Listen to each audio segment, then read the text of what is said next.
This meeting is being recorded. नमस्ते to गुरुजी। जय गुरुजी महाराज। जय गुरुजी संगत जी। With full obeisance and gratitude to our Guruji Maharaj, thank you Guruji that we are able to attend सत्संग सेवा सिमरन। अनंतम शुक्राना गुरुजी महाराज का ये सेवा सत्संग सिमरन की घड़ियां बख्शने का। संगत जी, आज गुरुजी का गुणगान करने के लिए हम सबके समक्ष मीनाक्षी बेदी जी आंटी हैं, जो गुरुजी के साथ बिताए हुए अनमोल क्षण हमारे साथ साझा करेंगी। जय Guruji. Over to you Meenakshi aunty, please unmute yourself. जय गुरुजी। जय गुरु जी। शुक्राना महाराज का, कोटि कोटि कोटि शुक्राना गुरु जी महाराज का, एक और बारी मौका बख्शने का, मेरे अपने कर्म हल्के करवाने का। शुक्राना शुक्राना, बहुत शुक्राना आपके प्लेटफॉर्म का, मुक्ता आपका, वासन अंकल का, और जो भी संगत जुड़ी हुई है सबका शुक्र। Thank you.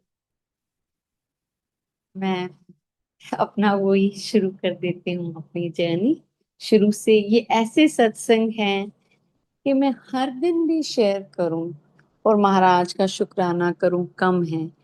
अब जिसके लिए महाराज ने उस दिन ये सत्संग रखा होगा वो संगत सुन सकती है।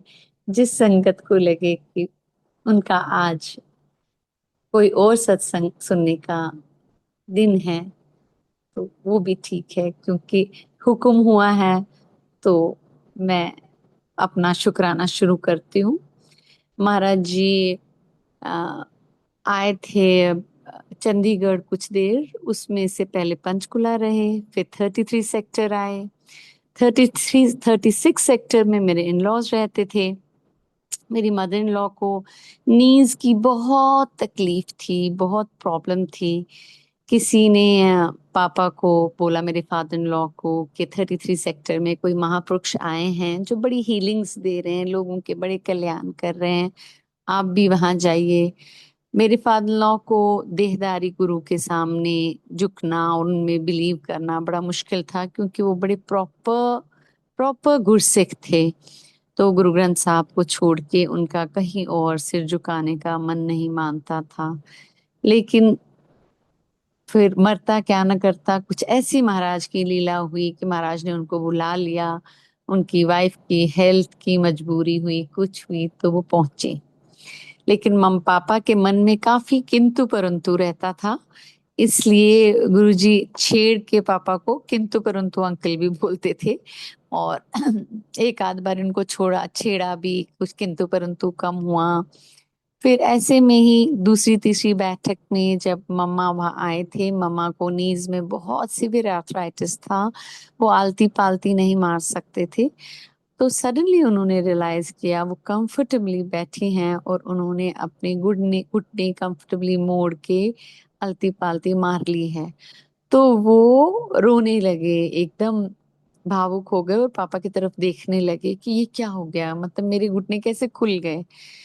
तो उस टाइम महाराज ने अपने सिंहासन से पापा को आवाज लगा के बोला, बेदी अंकल कुछ किंतु परंतु कम हुआ। ये महाराज का ट्रेलर था। उसके बाद मम्मा पापा को भी महाराज ने काफी जलवे दिखाए। मेरे फादर इन लॉ एक रिटायर्ड एयरफोर्स ऑफिसर थे और मेरे हस्बैंड एक सर्विंग बिल्कुल जूनियर एयरफोर्स ऑफिसर थे। तो लेकिन हमारे पेरेंट्स ने हमें ये बात शेयर नहीं की कि वो किसी गुरुजी के पास जा रहे हैं, बिकॉज एक तो मेरे हस्बैंड की वो एज ऐसी अल्हड़पने की थी, नादानी की थी, कि वो कुछ अनाप शनाप बोल देते कि आप किन गुरुओं के चक्कर में पड़ गए and all that. They didn't want to, they wanted to avoid that, तो उन्होंने नहीं बोला। फिर दूसरा ये भी था कि हाँ, मेनली वही कॉज था कि उन्होंने शेयर ही नहीं करा और हमारा समय नहीं आया था। ऐसे में ही क्या होता है कि मेरे हस्बैंड उस टाइम इलाहाबाद में पोस्टेड होते हैं। इलाहाबाद में पोस्टेड होते हैं एज एन फ्लाइंग इंस्ट्रक्टर। उनकी एयरक्राफ्ट में while he was instructing to another pilot, छोटा बडिंग पायलट, तो जहाज में एक सीरियस स्नैग आ जाता है। उनको जहाज स्विच ऑफ करना पड़ता है। और आपको पता ही है जब जहाज स्विच ऑफ हो जाता है तो जहाज चल नहीं सकता ज्यादा देर। तो उन्होंने एकदम इमरजेंसी में इन्फॉर्म किया, आरटी कॉल दी, मतलब अपने हेडक्वार्टर को इन्फॉर्म किया कि वो जहाज बंद करने वाले हैं, जहाज कभी भी गिर सकता है। हो सकता है जहाज, क्योंकि वो फ्लाइंग स्कूल वहां था इलाहाबाद में, प्रयागराज में था, गैंजीज में गिर जाए तो उनका कुछ होप बचने की हो सकती है। तो उन्होंने रेस्क्यू टीम को इन्फॉर्म करने के लिए बोल दिया। लेकिन जब उन्होंने जहाज बंद किया संगत जी, जहाज उड़ता ही गया, जहाज बंद नहीं हुआ, जहाज नहीं गिरा और सेफली लैंड हो गया। मेरे हस्बैंड का नाम शौर्य चक्र के लिए गया, बहादुरी के लिए। मगर उनको कुछ नहीं मिला, क्योंकि जो साइटेशन गई थी, वो जो अथॉरिटीज ने साइटेशन स्टडी की कि इसमें कोई फ्रॉड तो नहीं है, कुछ नहीं है, तो उन्होंने रियलाइज किया ये तो साइंटिफिकली इनकरेक्ट साइटेशन है। मेरे हस्बैंड तो अपनी जगह सच्चे थे, उनको बहुत बुरा लगा कि उन्होंने कोई झूठ नहीं बोला, कोई मैनिपुलेशन नहीं की।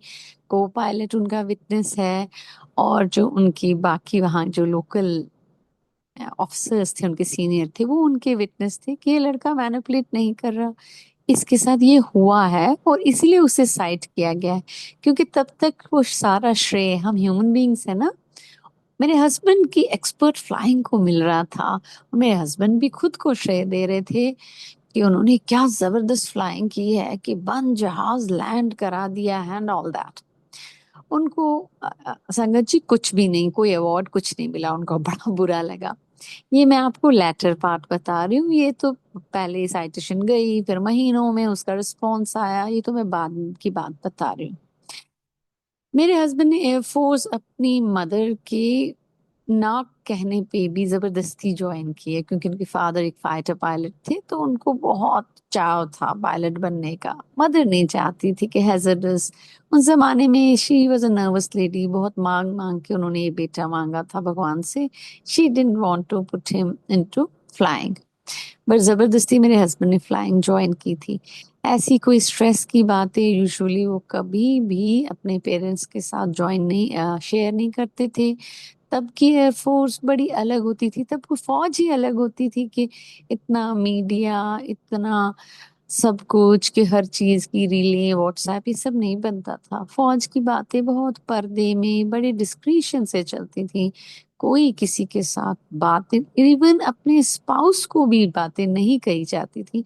मैं छोटी थी, मुझे भी पूरा अंदाजा नहीं था कि क्या हुआ है।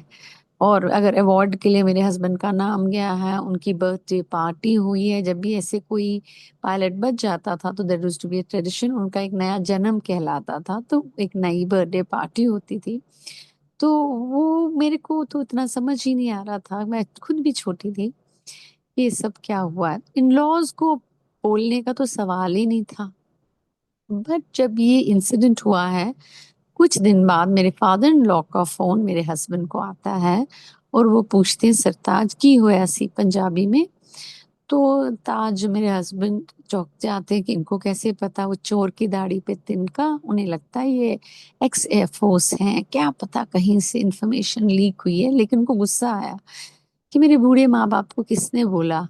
तो पूछने लगे कि आपको किसने बताया, जबकि इन्होंने कवर अप करा कि all is well, that and सब कुछ नहीं हुआ था, मामूली सा जहाज में ये सब ठीक है, मैं भी ठीक हूँ, को पायलट ठीक है, जहाज ठीक है, मेरा नाम तो उल्टा अवार्ड के लिए गया।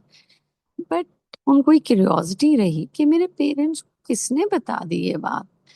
तो वो बोलेंगे कि अब की बारी तो ठीक रहा, नेक्स्ट टाइम बच्चे को कुछ ना हो जाए, मेरी माँ तो बड़ी परेशान रहेंगी। तो ताज ने फोन रखने से पहले पापा से पूछा, पापा एक बात बताओ, आपको किसने बताया ये सब। तो उस टाइम पापा ने बोला, फर्स्ट टाइम गुरुजी का जिक्र किया और बोला, यहाँ एक गुरुजी हैं, हम उनके पास जाते हैं। गुरुजी ने तेरी माँ को बोला, बेदी आंटी तेरे पुत्र दा जहाज बड़ा भारी सी, मेरी पिठ नीली पै गई है, जा गाया नु गुड़ ते चना खिला ते शुक्राना कर। तो इसका मतलब क्या हुआ, हम थोड़े हैरान हो कि इन्होंने ऐसा क्यों बोला, इसीलिए हम तुम्हें फोन करके कंफर्म करना चाहते थे। तो संगत जी, महाराज की सबसे बड़ी बड़ी कृपा, जो मुझे कभी शर्म तो आती है इसलिए कि इतनी बारी ये सत्संग में रिपीट करती हूँ, फिर मैं अपने आप को समझाती हूँ कि महाराज के इतने बड़े ये कल्याण हैं, एक दो इतने बड़े कल्याण हैं मेरी जिंदगी में, मगर मैं सांस सांस से भी रिपीट करूं तो कम नहीं। चाहे रिपीटिशन का वो रहता है, थोड़ी कॉन्शियसनेस रहती है कि सेम ही सत्संग रोज मैं सुनाती हूँ, लेकिन फिर खुद को याद दिलाती हूँ अगर मैं रोज भी महाराज का शुक्राना करूं तो कम है। मैं 20s में थी, अर्ली 20s में थी, मेरे हस्बैंड को कुछ हो जाता, मेरी छोटी सी बेटी थी, महाराज को मेरे इन लॉज पे तो तरस आया ही आया, मुझ पे भी तरस आया, उन्होंने मेरे सुहाग को बचा लिया। महाराज का कोटि कोटि शुक्राना, पहला शुक्राना। लेकिन संगत जी, हम इतने बुद्धू थे, मेरे हस्बैंड बोलने लगे, हम थैंक यू करने को तो आए नहीं महाशिव के, हमारे कर्म ही इतने ऊंचे नहीं थे कि उनकी दृष्टि लें, उनके दर्शन करें, उनके ऑरा में नहा के पवित्रता करें अपने कर्मों की, अपने ऑरा की। समय नहीं था, कर्म नहीं थे। हम मेरे हस्बैंड बोलने लगे, देखो कितना तेज गुरु है कोई, इसका नेटवर्क कितना तेज है, सॉरी गुरुजी, पता नहीं कहाँ से पता कर लिया इतनी सीक्रेट इन्फॉर्मेशन और मम्मा पापा को इम्प्रेस कर रहा है। हम नहीं आए। फिर संगत जी, इसमें और टाइम कुछ बीता और हमारे मुंह पे एक और अच्छा थप्पड़ पड़ा। हमारी 2.5 साल की प्यारी सी बेटी थी, जिसमें मेरे हस्बैंड के प्राण बसते थे, वो 9 9 घंटे उसको निहारते थे, उससे खेलते थे, और उस बच्ची की दोनों किडनीज फेलियर में चली गई। और अब हम इतनी मुसीबत में पड़ गए, उसको कुछ ऐसी डिजीज हुई जिसमें 90% बच्चे तो बच जाते हैं मेडिसिन मेडिकेशन को रिस्पॉन्स देके, पर 10% बच्चे नहीं बचते। ये उस स्लॉट में थी जो बच्चे मेडिसिन से रेजिस्टेंट होते हैं, वो मेडिसिन को रिस्पॉन्ड नहीं देते। तो ये किसी मेडिकेशन को रिस्पॉन्ड नहीं दे रही थी, एंड शी वाज गोइंग। हमने फॉरेन पेपर भेजे, हमने एशिया का बेस्ट नेफ्रोलॉजिस्ट कंसल्ट किया, हमने एशिया का बेस्ट पीडियाट्रिक नेफ्रोलॉजिस्ट कंसल्ट किया, लेकिन बच्चा दवाई को, line of treatment all over the world same था, दवाई को कोई रिस्पॉन्स नहीं दे रहा था। हर जगह से हमें जवाब मिल गया था। इस टाइम हमारे इतने हम टूट चुके थे, मियाँ बीवी, मेरे हस्बैंड का सारा घमंड, सारा करारापन, रो रो के पूरा बह गया था। इतनी पवित्रता हो गई थी उस सफरिंग से। फिर हम भागते भगाए अपने माँ बाप के पास पहुंचे, उन्होंने भी पूरे जोर लगाए, जब कहीं कुछ नहीं हुआ तो फिर संगत जी, मम्मा पापा ने हमें उस टाइम दिलासा दिया और बोला कि चिंता मत करो, अभी भी एक दरवाजा है जहां महाराज कुछ भी कर सकते हैं जो चाहे तो, क्या क्या कर रहे हैं और कितने कितने कल्याण लोगों के करते हैं, चलो वहीं जाएं, उन्हीं से मदद मांगे। तो फिर हम उस बच्चे को लेके गुरुजी के पास पहुंचे। तब तक हमारे गुरुजी महाराज एम्पायर स्टेट पहुंच चुके थे। तो हम चंडीगढ़ से वो बच्चा लेके एम्पायर स्टेट पहुंचे संगत जी। और महाराज को देखते ही दो मेरे को बड़े डाउट्स आ रहे थे, लेकिन जब मैं वहां पहुंची, महाराज का ऑरा ऐसा था। महाराज ने वाइट चोला पहना हुआ था, वो इस धरती के लग ही नहीं रहे थे। जब वो गद्दी पे बैठते थे तो वो इस धरती के लगते नहीं थे, उनकी तरफ नजर नहीं टिकती थी, उनकी दृष्टि ली नहीं जाती थी, क्योंकि इतनी पवित्रता ही नहीं थी किसी के पास कि महादेव की डायरेक्ट दृष्टि देख सके। उनकी दृष्टि भी तिरछी तिरछी होती थी, लिमिटेड लिमिटेड होती थी, पूर्ण नहीं होती थी, पूर्ण कोई ले ही नहीं सकता था। और महाराज जी बैठे हुए थे, उन्हें ब्लैक वेलवेट की जूतियां उनकी कुशन पे पड़ी हुई थी, महाराज के पैर उसमें नहीं थे। मेरी इतनी किस्मत नहीं थी कि मैं डायरेक्टली, ना मेरे इतने कर्म थे, सच बात है संगत जी, ना इतने उच्च कर्म थे कि महाराज को डायरेक्टली छूऊं। मैंने उनको कभी टच नहीं किया। तो मैंने लेकिन जूतियां चूम ली। वही बहुत बड़ी बात है मेरे लिए कि उन्होंने वो मौका दिया। फिर मुझे पता चला कि कब कोई गुरु गोविंद सिंह जी भी की भी कहीं जूतियां हैं, और कहते हैं अगर कोई बहुत बीमार हो और बहुत विपदा में हो तो उनकी जूतियां लिख करने से या चूमने से वो कष्ट टल जाता है। महाराज ने वही शायद मुझ पे दया की और मुझे मौका दिया। मैंने महाराज की जूतियां चूम ली। फिर एज यूजुअल जो महाराज की संगत में बैठक में जैसे होता था कि शब्द सुने, महाराज को देख रहे थे। उस दिन पहले दिन तो इतने टूटे हुए थे, कुछ नोट नहीं कर रहे थे, हम इतने मेंटल पेन में थे। कुछ नहीं, सिर्फ महाराज को ही देख रहे थे, लेकिन उनकी दृष्टि से डर लग रहा था। अपने सारे पापों का, अपनी सारी अपवित्रता का एहसास सा हो रहा था।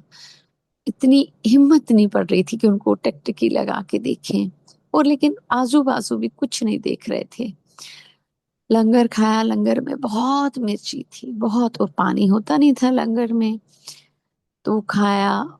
और शायद हमने कंसेक्यूटिव दूसरे दिन भी लंगर खाया।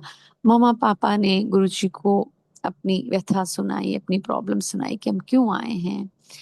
महाराज ने बोला सेकंड मीटिंग में, सेकंड लंगर में या फर्स्ट में ही बोला, मुझे याद नहीं है, सॉरी संगत जी, कि 7 जुलाई बड़े मंदिर आना, कल्याण हो जाएगा।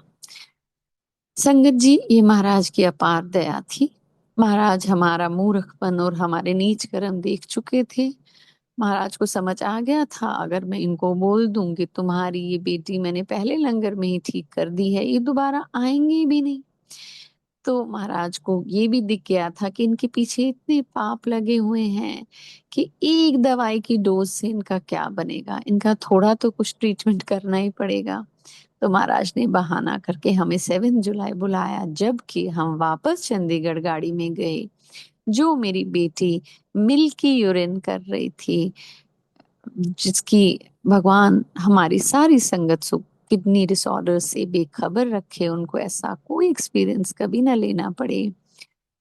लेकिन जिन्होंने लिया है उन्हें पता होगा, जब किडनी शट हो जाती है तो एक मिल्की सा थोड़ा सा डिस्चार्ज निकलता है, किडनी फिल्टर करना बंद कर देती है।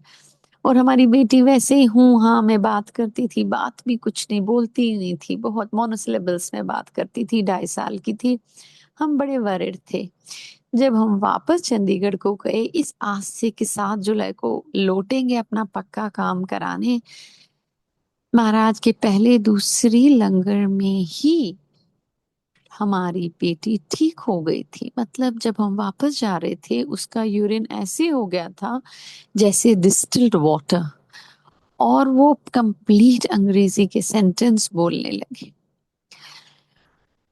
अब हमें लगा कि पता नहीं, यकीन नहीं हुआ कि ये कंडीशन परसिस्ट करेगी, ये कंटिन्यू ठीक रहेगी क्या। इन्होंने बोला है कि 7 जुलाई को ये पक्का काम करेंगे, हमारा कल्याण करेंगे, चलो 7 जुलाई वापस जाएं। हम बड़े मंदिर 7 जुलाई पहुंचे, मैं लाइन में लगी। महाराज ने हाथ से मुझे ऐसे जैसे रफा दफा नहीं करते कि गेट आउट टाइप्स, वो किया। मेरा दिल बहुत टूटा। मैं एक जगह बहुत पशेमान, बहुत टूटी हुई, बहुत शर्म से, मतलब बैठी हुई अपने कर्मों की शर्म लेके। बोए पेड़ बबूल का तो आम कहाँ से खावे। हम सारे यहाँ चोर ही हैं, छोटे चोर बड़े चोर। चोर ना होते, कुछ सीख मूर्ख ना होते, कुछ सीखने ना आए होते तो अपने बाप के घर से छूट के यहाँ स्कूल में क्यों पड़े होते। तो बैठी थी मैं दुखी, बहुत दुखी। वहां कोई किसी से बात नहीं करता था, क्योंकि गुरुजी भगवान हैं, खुद स्वयं निरंकार है। उनका माइक्रोफॉर्म में हमारे इस देह के अंदर वास है, नर नारायणी देह में उस नारायण का अंदर वास है। अंदर भी महाराज सब नोट करते हैं, एक एक एक एक थॉट, एक एक चीज। उस नारायण को मुझ पे तरस आया। और बाहर बैठे गुरुजी नारायण का वो फॉर्म जो दानी फॉर्म है, जब महाराज एक डॉक्टर के रूप में, एक दानी के रूप में चेयर पे बैठ जाते हैं, हमारे दिल से बाहर निकल के उस स्वरूप जिसको उस फोटो से बाहर निकल के बैठते हैं, तो हम उनको गुरुजी कहते हैं। तो गुरुजी से तो कुछ नहीं छुपा। मेरे अंदर बैठे गुरुजी ने देख लिया कि इसकी हालत बहुत खराब है, तो किसी को मेरे पास भेज दिया, किसी लेडी को, जो मुझे पूछने लगी कि आप इतने दुखी क्यों हैं। मैंने उनको बोल दिया कि मेरी बेटी मर रही है, और इन्होंने मेरी तरफ देखा भी नहीं और मुझे रफा दफा कर दिया। मैं माथा टेकने गई और मैंने इनको सॉरी मैं बोलना भूल गई, मैंने उनको बोला गुरुजी रहमत पे रहम करो। तो रहमत मेरी बेटी का नाम मुझे भी बहुत पसंद है और लोगों को भी बहुत पसंद आता है, तो मैंने सोचा यही स्टाइल मार लेती हूँ तो महाराज का अटेंशन आ जाएगा। मगर मुझे क्या पता कि वो जब गद्दी पे होते थे तो तब वो इंसान नहीं होते थे, तो भगवान होते थे। वो किस डायमेंशन से ऑपरेट करते थे, उसमें उनमें क्या शक्ति होती थी, कहाँ होते थे, उनकी हर लीला हर इशारे में का क्या मतलब होता था, वो मेरी छोटी सी अकल क्या समझती। तो उस लेडी ने मुझे बोला कि आप चिंता क्यों करते हैं, उन्होंने आपको नहीं झटका, आपके बुरे टाइम को झटका। वही सच था संगत जी, लेकिन उस टाइम मुझे यकीन नहीं आया, मुझे लगा कि ये मेरा दिल रखने के लिए बोल रही हैं। फिर मैं उदास ही थी, लेकिन जब आज्ञा ली गुरुजी को फिर भी तरस आया कि अभी भी इसका दिल नहीं समझ पाया है कि मेरा वे ऑफ फंक्शनिंग क्या है, कितना निराला यूनिक है। जिनको मैं डांटता हूँ उनका किसी कोई बड़ा कल्याण होता है, जिनके मैं हंस हंस के काम कर हंस हंस के बातें करता हूँ उस दिन उनको शायद कोई रिक्वायरमेंट बड़ी रिक्वायरमेंट नहीं होती। तो उस अवस्था में उस एज में तो संगत जी ये सब समझ नहीं आता था। फिर जब मम्मा पापा आज्ञा लेने गए तो गुरुजी ने बोल मम्मा पापा ने और रिक्वेस्ट रिपीट की, हम ह्यूमंस है ना।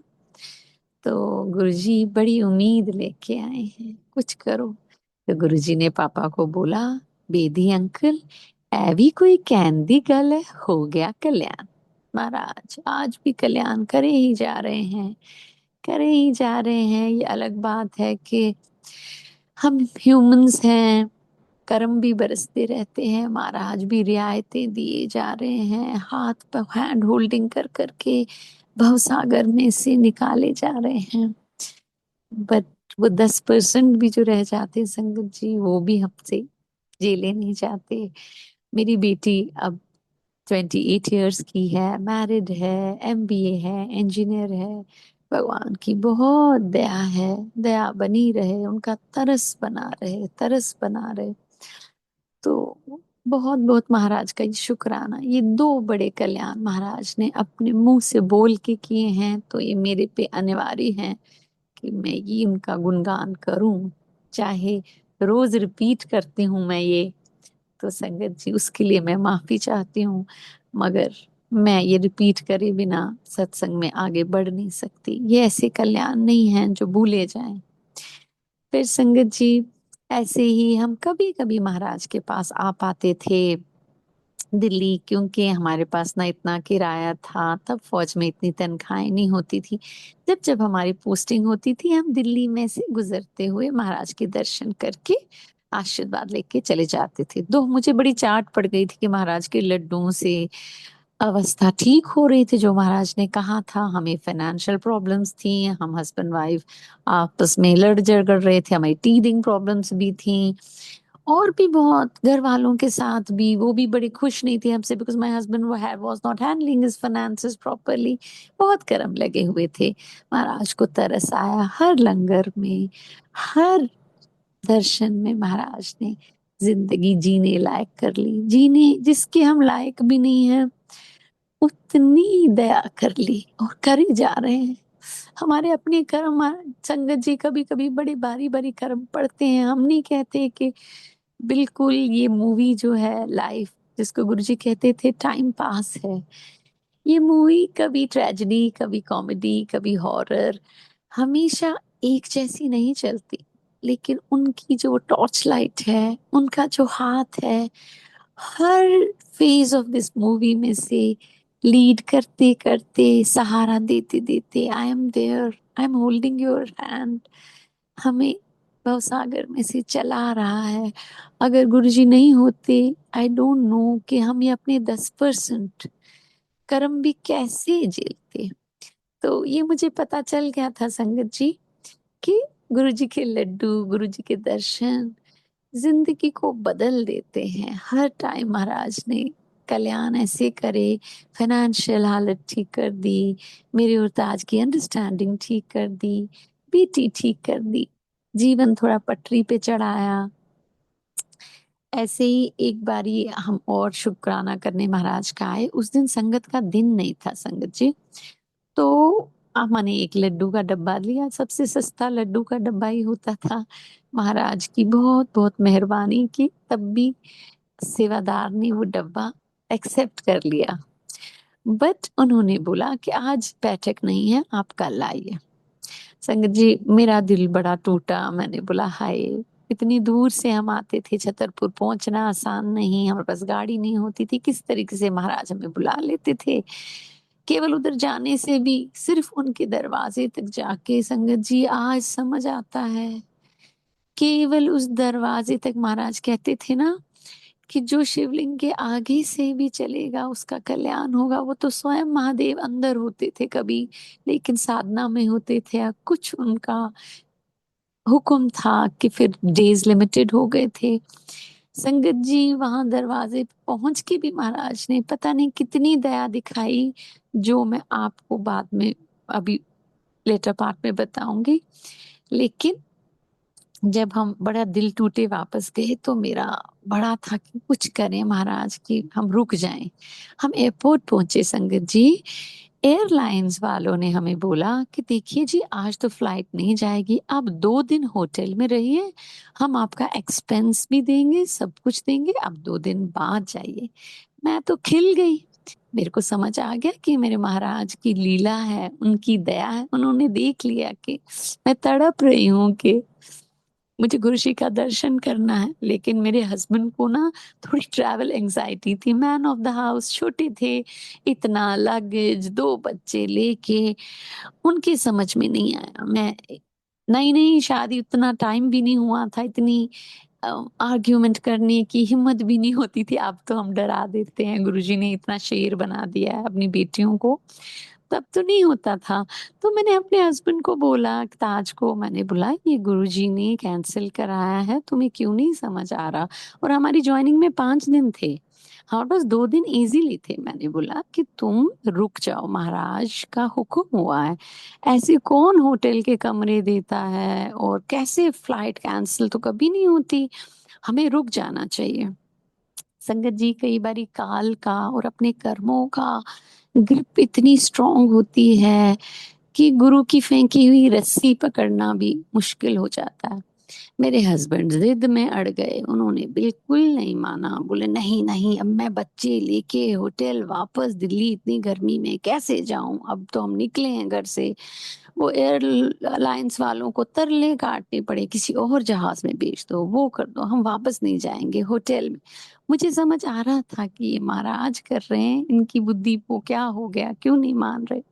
पर संगत जी कर्म, कर्म बहुत स्ट्रॉन्ग चीज है, और काल एक साइड से बहुत एक स्ट्रॉन्ग पार है, जिसके हम बंदी हैं, जिसके हम डायमेंशन में यहाँ रह रहे हैं, जो घड़ी घड़ी का लेखा मांगता है और उतने फ्रीली अपने बाप के पास जाके पिकनिक करने नहीं देता। और दयाल महाराज हमारे अपने असूलों से, अपने वचनों से बंधे हुए दूर दूर से अपने प्यार से हमें खींचते रहते हैं। और काल भी अपने हिसाबों की किताबें निकाल के हमें आसानी से छोड़ता नहीं है। काल तो जीता, लेकिन महाराज भी नहीं रुके। तो मेरे हस्बैंड किसी और फ्लाइट में चढ़ गए। संगत जी वो फ्लाइट डाइवर्ट हो गई, वो कहीं और रुकी सारे दिन। पता नहीं, हम बहुत लेट वहां पहुंचे, महाराज ने कोई घड़ी टालनी थी और टाली। उस पोस्टिंग में संगत जी मेरे हस्बैंड की लाइफ पे 2 बड़े सीरियस ये हुए, समझिए, टेस्ट आए। एक बारी वो इतने ज्यादा थक गए थे, इलेक्ट्रिक ब्लैंकेट में आग लगी, इतनी भयंकर आग लगी। वो जिस बेड पे सोए थे, और मैं नाइट फ्लाइंग हुई थी, तो मैं दूसरे कमरे में बच्चे लेके सो रही थी। मुझे पता नहीं क्या आभास हुआ, मैं जाके उनको चेक करने गई बीच में। संगत जी जैसे चिता जल रही होती है ना, वो आस पास सब जल रहा था, मैट्रेस, और उन्हें होश ही नहीं। बीच में मेरे हस्बैंड लेटे हुए थे। वहां से मैंने उनको उठाया, वो इलेक्ट्रिक्यूट होते कुछ होते गए, वो इतने थके थे उन्हें परवाह ही नहीं, वो सो गए। तब महाराज ने जान बचाई। सिर्फ मैं ये बोल रही हूँ, हम दरवाजे तक पहुंचे थे तो इतने कर्म काटे गुरुजी ने। फिर महाराज पता नहीं कौन सी और दयाएं करने वाले थे, मौज में थे, दयालु महाराज। तो फिर महाराज का उस टाइम समय भी ज्यादा नहीं बचा था, तो बहुत दया करे जा रहे थे सब पे। तो संगत जी, फिर दोबारा से मेरे हस्बैंड एक एक रेस्क्यू ऑपरेशन था फ्लड्स का, उसमें उन्होंने एक दिन में शायद 166 लोगों को विच किया, बड़ी आग में से पानी, बड़ी डेंजरस फ्लाइंग की, जिसके लिए later he was awarded the gallantry award, that's a separate story. मगर वो ऑपरेशन इतना डेंजरस था that he could have easily lost his life. तो शायद महाराज कुछ टालने के लिए घड़ी टाल रहे थे। उनका शुक्राना, हर चीज का शुक्राना, वहां से भी बचा के निकाल लिया। लग्जरी में मैंने जो मेरा अपना अनुभव है महाराज, ये सत्संग, ये चीजें फन सेक नहीं करते। एक्चुअली जब किसी को रिक्वायरमेंट होती है, बहुत सीरियस रिक्वायरमेंट होती है, तो तभी महाराज को आउट ऑफ द वे निकल के अपनी ऊंचाइयों से नीचे कीचड़ में आ आके हमें रेस्क्यू करना पड़ता है।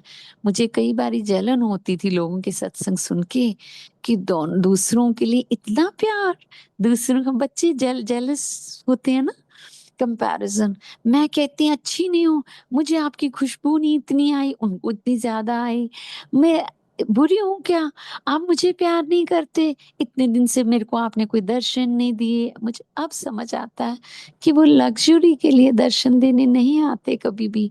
जब आप पूरा सत्संग किसी का सुने संगत जी, तो आपको पता चलता है कि अगर महाराज स्वप्न दर्शन भी देते हैं तो कुछ दिन में पता चलता है कि उस रूह को, उस सोल को कितनी बड़ी कोई रिक्वायरमेंट होती है, वो कितना इम्पोर्टेंट हो जाता है महाराज के लिए आना और करना। क्योंकि हम दयाल के एरिया में तो है नहीं, हम काल के एरिया में हैं। और गुरु जी का जो घर है उसको डिजर्व करने की पवित्रता तो अभी हम में है नहीं। जो वो चाहते हैं कि हम ऐसे बने, इतने पवित्र और प्योर और उन जैसे अच्छे बने कि हम वो डायमेंशन डिजर्व करें, हम में से वो तो हो नहीं पा रहा हमसे। तो गुरु जी को ही हमारे इस गंदे एरिया में आके, इस स्ट्राइफ टोन टेरिटरी में आके, जहाँ युगों युगों से सिर्फ झगड़े, सिर्फ लड़ाइयाँ, एक दूसरे की जलन, एक दूसरे की हेट में हम चले जा रहे हैं, इस वॉशिंग मशीन में धुल धुल के भी पवित्र तो नहीं हो रहे, सफर कर कर भी नहीं समझ पा रहे हैं कि we need to work more on ourselves, our souls, not repeat the mistakes जो हम पहले से करके आए हैं। संगत जी sorry, I am going off track, sometimes I go off track, मुझे माफ करें गुरु जी, और आप भी करें कि वो ही शायद बुलवा रहे हैं। I would like to believe it, वो बुलवा रहे हैं, it's not my own ego and not my own अहंकार। I go off track, I am suppose to just share his grace. ये वाला सत्संग था। उसके बाद संगत जी एक और सत्संग में आपको अपनी हेल्पर का सुनाती हूँ। हम दिल्ली में एक एकोमोडेशन में रह रहे थे और हमारे पास बहुत सारे डॉग्स, मेरा बेटा डॉग्स रेस्क्यू करता था, तो 4-5 डॉग्स थे। अकेले मेरे लिए संभालने बड़े मुश्किल हो जाते थे, तो वहाँ हमको with the grace of Guruji 1-2 quarters मिले थे फौज की तरफ से हेल्पर्स के लिए। तो अब आई wanted to keep a lady for the kitchen and I wanted to keep family who look after my dogs with me. But संगत जी कुछ ऐसा इम्तिहान पड़ा, एक लेडी आई दरवाजे पे और वो बोलने लगी, मैडम जी मुझे एक रिक्वेस्ट है, प्लीज आप ना नहीं करिएगा।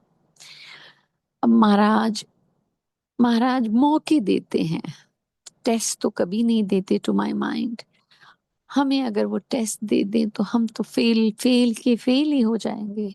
हम पास तो हो नहीं सकते, महाराज अपनी तरफ से सिर्फ ग्रेस मार्क्स देते हैं और कभी कभी मौके दे देते हैं कि मैं सेवा करूंगा, मैं बोलूंगा, नंबर तुम्हें मिलेंगे, तुम्हारा कोई कष्ट हल्का होगा। वैसे ही वो इशारे पकड़ने पड़ते हैं कभी कभी। वो लेडी आई और उसने बोला मेरे 3 अपाहिज बच्चे हैं, पति मेंटली इम्बैलेंस्ड है, मेरे पास घर रहने को नहीं है, और आप मुझे अपने घर में रख लेंगे तो मैं आपकी किचन में हेल्प करूंगी। मुझे मुश्किल तो बहुत हुआ, I wanted a study help. मैंने सोचा अगर मैंने क्वार्टर इसको दिया, दिल्ली में डोमेस्टिक हेल्प इतनी महंगी और मिलती भी नहीं है, तो मैं क्या करूंगी। लेकिन मैंने अपना दिमाग शट किया और सोचा कि महाराज कुछ, there is no coincidence in महाराज वर्ल्ड, और स्पेशली ऐसी चीजें जब आपके साथ हों तो उनका इशारा पकड़ के one should try to do the right thing. मैंने वो लेडी को क्वार्टर दिया। आप उसका सत्संग सुनिए अब संगत जी। वो लेडी, उसको कोई क्वार्टर रहने को दे नहीं रहा था, कोविड में कोई काम भी नहीं मिल रहा था, वो किसी गरीब आदमी के घर ही किराए पे रह रही थी। अब उस आदमी की भी लिमिटेशन हो गई थी, वो थक गए थे, वो जिनके घर में रह रही थी, साल भर से इन्होंने किराया भी नहीं दिया था। उन्होंने फाइनली हाथ जोड़ के इनको बोल दिया कि आप चले जाओ।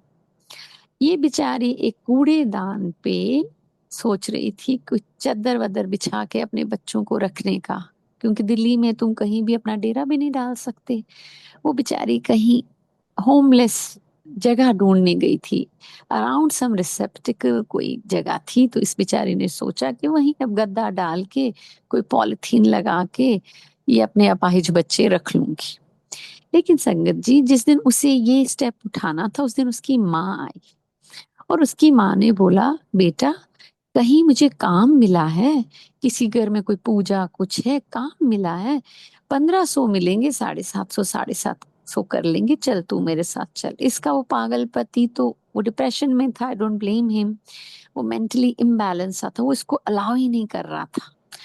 तो बट माँ ने बोला नहीं, तू अपने पति का मत सुन, चल थोड़े पैसे मिल जाएंगे, अगर शिफ्ट भी करना है तुझे, पॉलिथीन ही कुछ ही खरीदने के काम आ जाएगा, चल हम चलें। ये अपनी माँ के साथ गई।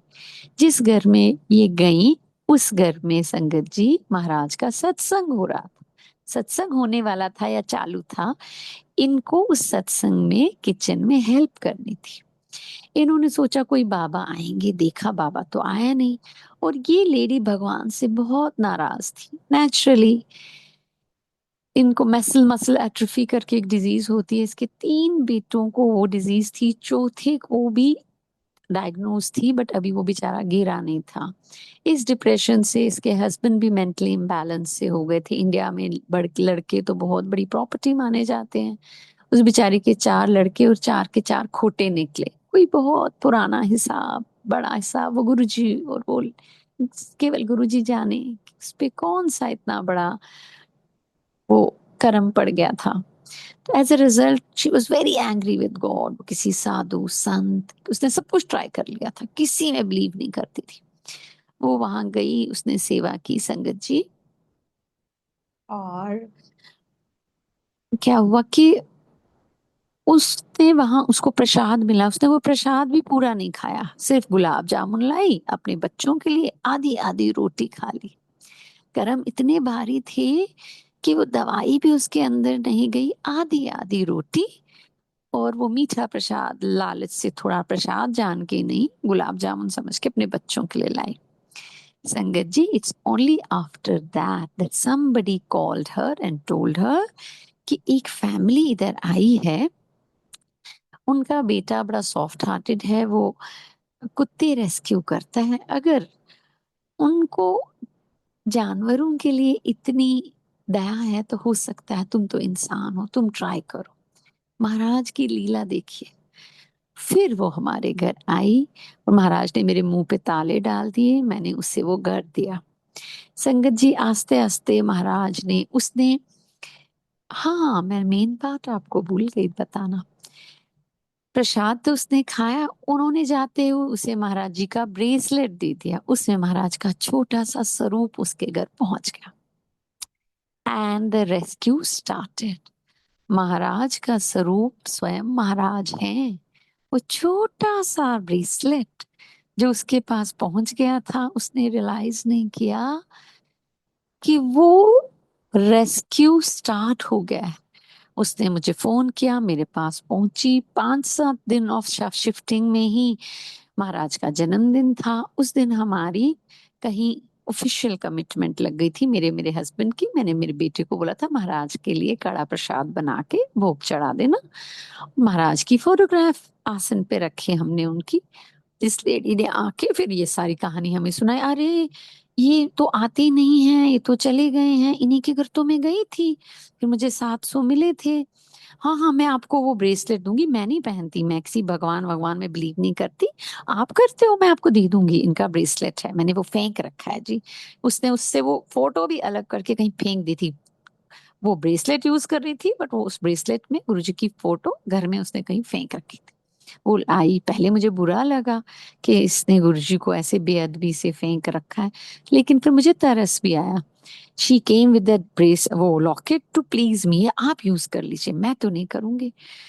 मैंने वो रखा, लेकिन मेरा दिल बड़ा ऐसे गिल्ट फील हुआ कि इसका खजाना इस गरीब औरत को, इसको ये नहीं पता कि इसका महिमा क्या है, इसकी वैल्यू क्या है, ये छोटा सा स्वरूप इसके लिए क्या कर सकता है।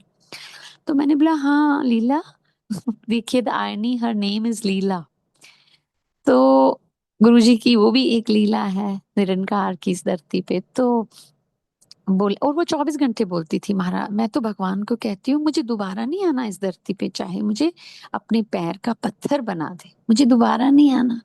नहीं पता कि वो अपने लिए क्या मांग के आई है, क्यों इतना भोग रही है, क्या पता उसे महाराज ने सच में यहाँ नहीं आना, इस जन्म में ही पूरी पवित्रता देनी है। संगत जी, मैंने उसको एक बड़ा स्वरूप दिया। मैंने बोला, लीला आप ये मत पहनो, मगर आप मेरी खातिर एक स्वरूप अपने घर में रखोगे। उसने वो रख लिया, कहीं छिपा उपा के, प्रॉपरली रखा नहीं होगा अभी भी। बट तब भी मुझे लगा नहीं, महाराज के घर में है, कुछ इसको हेल्प हो जाएगी। संगत जी, कहीं कहीं से जो हमारे फ्रेंड्स आए, रिलेटिव्स आए, उसके लिए डोनेट करने लगे। तो एक अच्छा अमाउंट उसके लिए जमा हो गया और वो हैप्पी रहने लगी। हमारा घर तो महाराज का घर है ना, उनकी दृष्टि पड़ती है, जगह जगह उनके स्वरूप लगे हैं, वो देखते हैं आपको, तो कुछ तो फर्क आ ही जाता है। तो वो हैप्पी रहने लगी, थोड़ी थोड़ी चीजें उसकी ठीक होने लगी। बट हस्बैंड का वही था, वो बहुत दारू सिगरेट पीता था, चीजें तोड़ देता था, बहुत पागलपन करता था। He was not getting all right. बाकी इसमें थोड़ी हिम्मत तो आ रही थी, क्योंकि पैसे आने लग गए थे कहीं कहीं से, इसके पास कॉन्फिडेंस आ गया, और अच्छा लगता था उसे हमारे यहाँ काम करना। इतने में संगत जी, एक बारी मैं अब क्या करती थी, इसके लिए प्रसाद एक्स्ट्रा बड़े मंदिर से या किसी का बड़ा सत्संग होता था, इसके लिए ले आती थी। वो प्रसाद एज अ वो खाती थी, एज अ पदार्थ, उसे पता नहीं था। पर हर प्रसाद के बाद संगत जी, it use to be a chance कि कोई ना कोई उसे एक बड़ा चंक ऑफ मनी डोनेट कर देता था। तो ऐसे ही एक बारी एक जगह से मैं इसके लिए प्रसाद लाई, अपने लिए अपना प्रसाद खा लिया, उसका प्रसाद, और मुझे उस सत्संग में न्यू ईयर में एक कैलेंडर मिला। मैं इतनी एक्साइटेड कि मेरे को महाराज ने ब्लेस कर दिया मेरा न्यू ईयर, मुझे कैलेंडर मिला। कैलेंडर, आपको पता है हम बच्चे से हो जाते हैं जब महाराज की ब्लेसिंग्स, कोई एक लॉकेट दे दे तो उफ, जिंदगी बन जाती है। इस लालची पेट ही नहीं भरता। अभी इतना दिमाग है नहीं कि महाराज अंदर है। मुझे तो अभी भी ये ब्लेसिंग्स लेनी इतनी अच्छी लगती हैं कि मैं आपको क्या बताऊं, चाहे मेरा घर भर जाए, मेरा दिल नहीं भरता। तो मैं इतनी एक्साइटेड अपने कैलेंडर के लिए। लेकिन सुबह जब लीला आई, this is the first thing she asked me, ma'am मैं ये कैलेंडर ले लूं? अब मैं क्या कहूं, मैंने बोला महाराज का हुक्म, गरीब औरत ये कैलेंडर ही मांग रही है, ना कर दूं तो महाराज जी बोले तेरे घर ब्लेसिंग से भरा है, फोटोग्राफ से, ये मांग रही है, तेरा इतना छोटा दिल है, क्यों नहीं दे रही? तो मैंने बड़े बारी छोटे मन से, अच्छा ले जा लीला। उसने वो पिछली फोटो तो कहीं ऐसे दबा के रखी थी, she thought it's a calendar. उसने, गुरुजी ने कैसे उस पे दया की कि ये बुद्धू इसको एज कैलेंडर यूज कर लेगी, कहीं लगा के रखेगी मेरा स्वरूप तो इसकी मदद हो जाएगी। कितनी दयालु है, कितने दयालु। तो उसने एज कैलेंडर वो अपने घर में फर्स्ट टाइम लटका लिया गुरुजी का स्वरूप on the head of her bed, और उधर ही her husband use to lie down. संगत जी, 2-4 दिन after she had hung this calendar on her in her bedroom, एक ही रूम था बेचारों के पास, व्हाट बेडरूम व्हाटएवर, तो उसके हस्बैंड को एक सपना आया। उस सपने में उसको गुरुजी दिखे और गुरुजी के हाथ में एक लाइट की ना बनी हुई तलवार सी थी, और वो आदमी आगे आगे भाग रहा था, उसके पीछे डीमंस, भूत प्रेत, ये चीजें लगी हुई थी, एंड वो उनसे भागता हुआ आगे जा रहा था। महाराज बीच में खड़े हुए, उन्होंने अपनी तलवार निकाली और सबको भगा दिया। संगत जी, ये ड्रीम देखने के बाद वो आदमी जब उठा, he was a normal man. उसने सिगरेट, शराब, तंबाकू, नॉन वेज, लहसुन और प्याज भी छोड़ दिया। और जब वो उठा, उसने अपने बच्चों को बोला और अपनी बीवी को बोला, ये जो इस कैलेंडर में है ना, ये हैं। तो बच्चे हंसने लगे कि पापा तो पागल हैं, शायद ज्यादा पागल हो गए। उन्होंने बोला, ये हैं, इन्होंने मुझे रात को बचाया है, हंसो मत। संगत जी, इनको लगा ये नया नया जोश, इसका कुछ पागलपन है, कुछ दिन का ये कर रहा है कि मैं साधु बन गया हूं, अब तो ये बदल जाएगा। संगत जी, वो कंसिस्टेंटली वैसा ही आदमी रहा। उसने जिसका जो उधार देना था दे दिया, काम करना शुरू किया, अपनी बीवी से माफिया मांगी, अपनी माँ से माफिया मांगी, अपनी माँ को बुलाया, and he became a changed person. और दिन और रात ओम नमः शिवाय, कृष्ण जी की भक्ति, सत्संग, और उनका घर बहुत सुखी हो गया। मगर महाशिव की लीलाएं कौन जाने, उनके घर में या कोई कर्म ऐसा था, कुछ था, nobody use cross 40। That's a different story, बाद में क्या हुआ।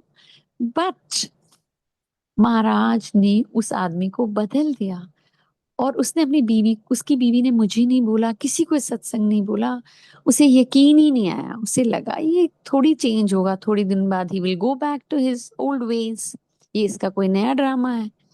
लेकिन 1-2 महीने में उसने अपनी वाइफ को बोला, जब वो बदला नहीं, consistently started earning, paying, looking after the family, बंदा ही बदल गया।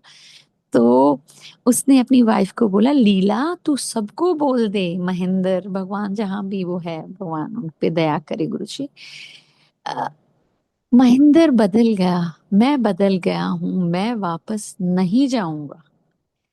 तो महाराज ने उनकी लाइफ बदल दी। संगत जी, उस लीला के कर्म इन अ वेरी डिफरेंट वे। हम सोचते हैं ना कि हमेशा दया, ओरिजिनल कर्जा कितना बड़ा है इंसान को नहीं पता होता। लेकिन उसको ये कंसेशन मिली कि वो बड़े बड़े 18-19 साल के उसके बेटे हो गए थे। आस्ते आस्ते महाराज ने उनको समेट लिया, और हर, उससे पहले प्रसाद देते थे उसे, कि वो सिमट गए। This husband of hers, he became a saint. उससे पहले इसके पास इतने पैसे हो गए that she could have a house. She could have everything in her house. And her husband passed away and without any pain. And the last words on his mouth, एक तो कुछ दिन पहले अपनी बीवी को बोला कि मुझे बहुत चिंता थी कि हमारे पास पैसे नहीं है। वो इतना पीसफुली गया बिकॉज उसको फाइनेंशियली सिक्योर कर दिया गुरुजी ने पहले। और जब वो गया है, वो हाथ बजाते बजाते walking to the hospital, and the last words from his mouth were Hari Om. और उस दिन से पहले महाराज ने इनके घर अगेन प्रसाद भेजा बड़े मंदिर का, and he ate an entire plate। Mahadev out of the framework of time काम करते हैं। हम तो सोचते हैं ना, हमें तो सिर्फ एक जन्म दिखता है, उनको ये दिख रहा था कि मौत इज अटल, इसका टाइम अप है, क्योंकि उनके फादर, उनके देवर सब 40 40 40 पे all were dying. He changed his sanskar before going, कि अगले जन्मों तक और इतना कचरा लेके मत जा। कोई गलतियां, कोई कर्म उसके ऐसे थे, ऐसे उससे चिपटे थे कि at least sending him into next birth, महाराज freed him and took care of the family. कम से कम जो उनको मेमोरीज रह गई उस आदमी की अच्छी रही, क्योंकि मुझे समझ नहीं आया, लीला भी बोलने लगी ये गुरुजी ने क्या किया। अगर उनको ले जाना था तो पहले ठीक क्यों किया। जो भूत प्रेत इस जन्म में तो उनको गुरुजी का स्वरूप गुरुजी मिल गए थे साथ, अगले जन्म में क्या पता वो कहाँ को निकल जाता, किस जोनी में जाता, क्या लिखा था। महाराज ने कम से कम उसका संस्कार बदल के उसके पीछे से वो बड़ा गंदा टाइम निकाल के उसको एक ठीक पाथ पे डाल के भेजा और वो स्ट्रेंथ दी। ऐसी संगत जी, जब भी her sons had to go away, उससे पहले महाराज किसी संगत से किसी तरह उसके लिए इतना प्रसाद भिजवाते थे, इतना प्रसाद भिजवाते थे कि उसको स्ट्रेंथ मिलती थी, फाइनेंशियल, फिजिकल, मटेरियल, मतलब हर साइड से उसको कवर देते थे, कवच देते थे। Then he would take away her those invalid children. क्योंकि संगत जी, वी आर ह्यूमंस, वो अब थक गई थी और भगवान से दया मांगती थी कि मुश्किल होता है माँ के लिए कि अब वो इतने अपाहिज बच्चों की सेवा नहीं कर पा रही थी। एक एक करके महाराज ने उन बच्चों पे भी दया करी। फिर उसको इतना ये कर दिया कि somebody, she adopted a son जो उसको अपने बच्चों से ज्यादा देखता है। अच्छा, घर ब्लेस कर दिया उसको, फाइनेंशियल प्रॉब्लम्स की दूर कर दी। एट द सेम टाइम जो वो कर्म थे वो उसमें भी स्ट्रेंथ दी, बहादुरी दी कि वो अपने कर्म फेस करते हुए लाइफ में आगे बढ़ रही है।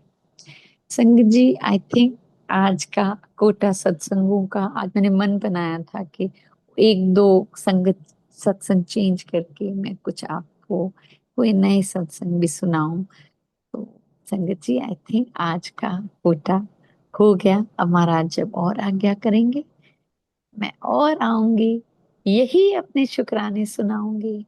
जिस जिस के भाग में लिखे होंगे, महाराज का जिस जिस के लिए हुक्म होगा वो सुनेगा। हम तो सुनाते ही रहेंगे। जय गुरु जी, जय गुरु जी, जय गुरु जी महाराज। अनंतम अनंतम शुक्राना। अगर मैंने कुछ गलती कर दी हो तो संगत मुझे माफ करे, महाराज मुझे माफ करे। जय गुरु जी।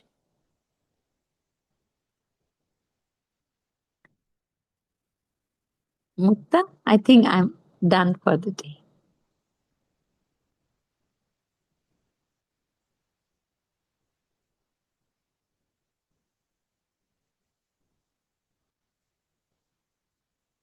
जय गुरु जी।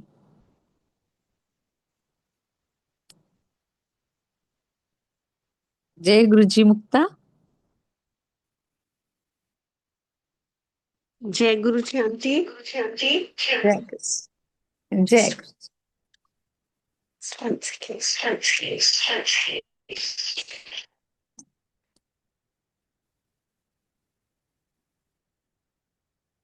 Thank you. आज्ञा टू लीव गुरु जी, आज्ञा टू लीव। शुक्राना गुरु जी, अनंतम शुक्राना, ये इतने प्यारे सत्संग सुनाने का आंटी। जय गुरु जी। And you have really enriched us with your beautiful and divine experiences. So शुक्राना गुरु जी महाराज का। संगत जी, इसी के साथ अब हम गुरु जी महाराज से आज्ञा लेंगे। जय गुरु जी।